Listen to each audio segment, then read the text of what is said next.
Hello and welcome to Who It Could Have Been, where we talk about famous actors or actresses who are almost cast in famous roles, but for one reason or another, it just didn't work out. Would it have been better, worse, or just different?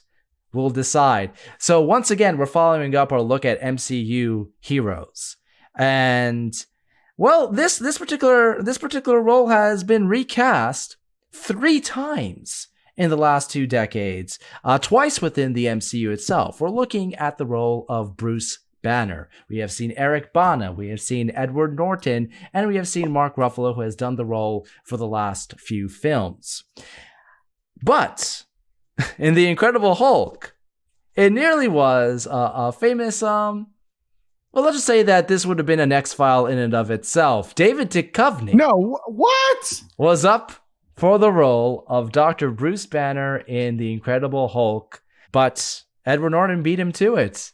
No, it wouldn't work for me.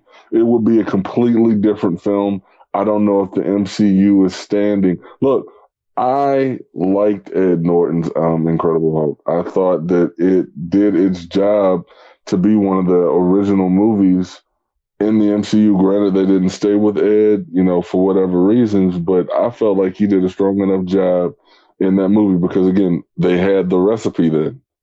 And they followed the recipe in that movie. I don't know that Dave God. Like, I'm trying to picture him. I'm saying everything else in that movie is the same. I'm trying to picture David Duchovny opposite Liv Tyler. It's not the same. Like, when they're laying in the bed and she's like, you can't get a little excited? Like, I just can't see Dave Duchovny, like, not saying something. Can you picture Mark Ruffalo next to Liv Tyler? Though, no, I can't. Everything happened the way that it was supposed to, because I feel like Ed Norton did the job for that movie. But I also feel like Mark Ruffalo has done a phenomenal job in these last couple movies. Like, I look at him now, he is Bruce Banner. He is the Incredible Hulk. The only time I think about Ed as the Incredible Hulk is when we're actually talking specifically about that movie. But Mark has owned the role.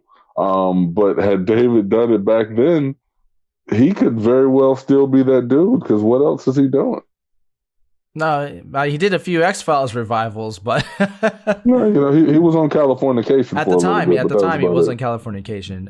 He's always been better as a comedian, in my opinion. I'm stoked you boys brought up Californication, because if you didn't, I was going to. The only thing that gives any credence to a possible chance of success as Bruce Banner is him performing in Californication.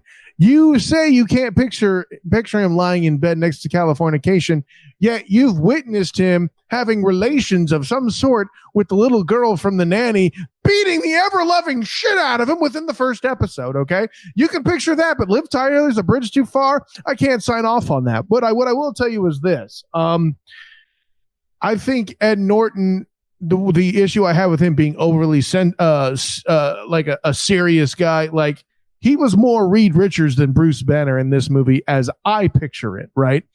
And I think you would have gotten the same thing with Duchovny.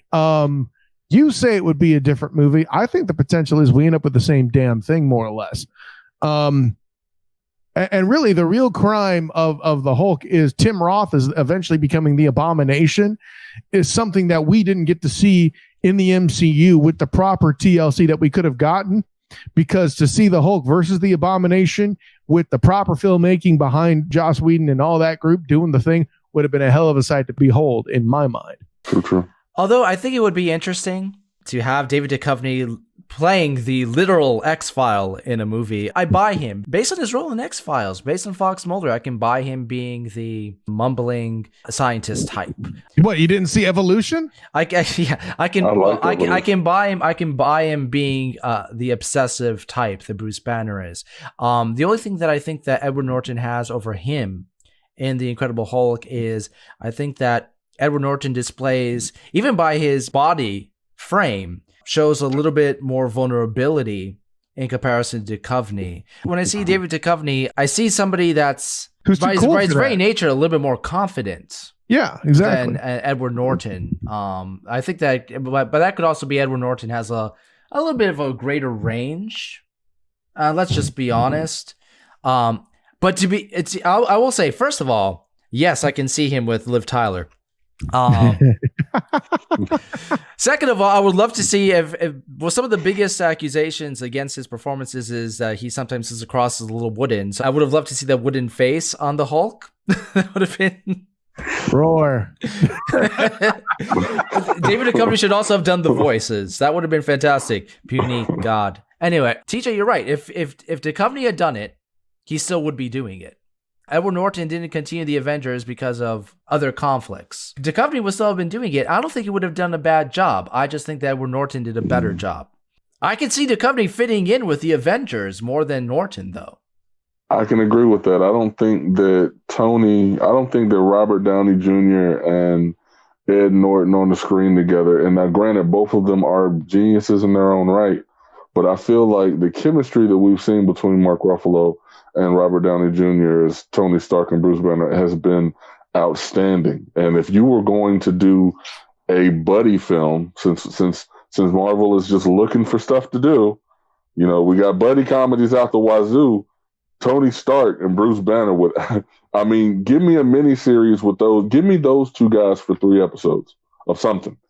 I would watch it. I can see Tony Stark on Californication. I think that makes perfect sense. Right. Or Bruce Banner on Silicon Valley. Holla at your boy.